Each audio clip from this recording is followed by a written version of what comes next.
আসসালামু আলাইকুম রহমতুল্লাহ। ওয়ালাইকুম আসসালাম রহমতুল্লাহ। ভাই কেমন আছেন? আছি আলহামদুলিল্লাহ। আপনার পরিচয়টা একটু দেবেন? আমরা মসজিদে নববীর ছাদে অবস্থান করতেছি, কাইন্ডলি আপনার পরিচয়টা একটু দেন। আমি মোহাম্মদ জাহাঙ্গীর হোসেন ইমু, বাড়ি বরিশাল সদর। আমি বিআইডব্লিউটি কর্মরত ছিলাম, বর্তমানে অবসরপ্রাপ্ত। আপনি কোন ট্রাভেলসের মাধ্যমে এখানে এসেছেন? হিলফুল ফুজুল ট্রাভেলসের মাধ্যমে আসছি। আপনার ওমরার কাজ সম্পন্ন হয়েছে?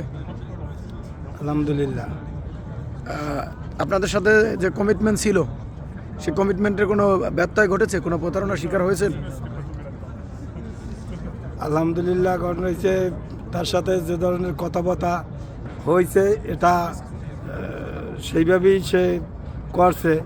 তবে সম্পূর্ণভাবে কারণ হয়েছে সফল বাংলাদেশে পৌঁছার পরে বোঝা যাবে যে ইনশাল্লাহ আমরা কতটা মানে কারণ হয়েছে। এখন পর্যন্ত তো 100% বলা যাবে না। বাংলাদেশে কবে যাবেন? আগামীকাল ইনশাল্লাহ ইনশাল্লাহ। রাত্র। আপনাদের এই কাফেলায় কতজন আছে? 46 জন। 46 জন।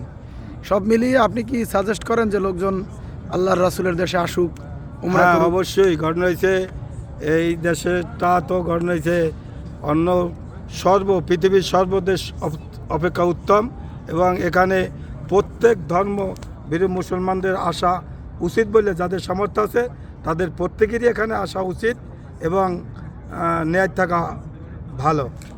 এই কাফেলা আপনার পরিবারের আর কেউ আছে? আমার স্ত্রী আছে এবং আমার ভাইরাজি এবং আমার জামাই ছিল, জামাই চলে গেছে কুয়েতে। এখন বর্তমানে আমরা 3 জন আছি। সব মিলিয়ে এই সফরটা আপনার কাছে ভালো লাগছে? আলহামদুলিল্লাহ, ভালো লাগছে। জি, আপনাকে ধন্যবাদ। আসসালামু আলাইকুম রহমতুল্লাহ।